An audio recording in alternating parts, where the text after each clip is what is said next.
Hello friends, welcome to my channel. Friends, post matric స్కాలర్షిప్కి సంబంధించి మనకి కొంతమంది నేమ్స్ అనేవి వెరిఫికేషన్ కోసం వచ్చాయి.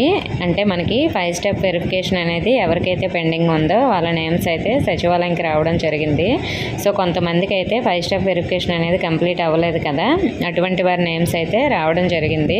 సో మరి ఎవరైతే 5 స్టెప్ వెరిఫికేషన్ అనేది కంప్లీట్ చేసుకోలేదో అటువంటి వారందరూ కూడా మీ సచివాలయంలో 5 స్టెప్ వెరిఫికేషన్ చేయించుకోండి. 5 స్టెప్ వెరిఫికేషన్ కోసం స్టూడెంట్సే అవసరం లేదు, ఎవరో ఒకరే ఫ్యామిలీ మెంబర్స్, టోటల్గా ఫ్యామిలీ మెంబర్స్ అందరివి ఆధార్ కార్డ్ జెరాక్స్లు, అలాగే ration card, 5 step verification form అవి తీసుకొని ఫ్యామిలీ మెంబర్స్ ఎవరైనా సరే మీ సచివాలయంలో 5 స్టెప్ వెరిఫికేషన్ అనేది కంప్లీట్ చేసుకోవచ్చు.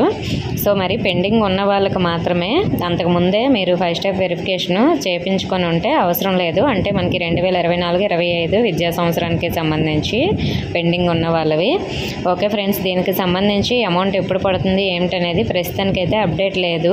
అప్డేట్ వచ్చిన వెంటనే నేను వీడియో చేస్తాను. సచివాలయంకి అయితే ఇంతవరకు అఫీషియల్గా ఎటువంటి ఇన్ఫర్మేషన్ లేదు. సో మరి గవర్నమెంట్ ఎప్పుడు వేస్తుందో ఏమిటనేది అప్డేట్ వచ్చిన వెంటనే మీకు వీడియో చేయడం జరుగుతుంది. ఓకే ఫ్రెండ్స్, ఇన్ఫర్మేషన్ ఇస్తే వీడియోని లైక్ చేయండి, మీ ఫ్రెండ్స్కి షేర్ చేయండి, మన ఛానల్ సబ్స్క్రైబ్ చేసుకోండి. Thank you for watching.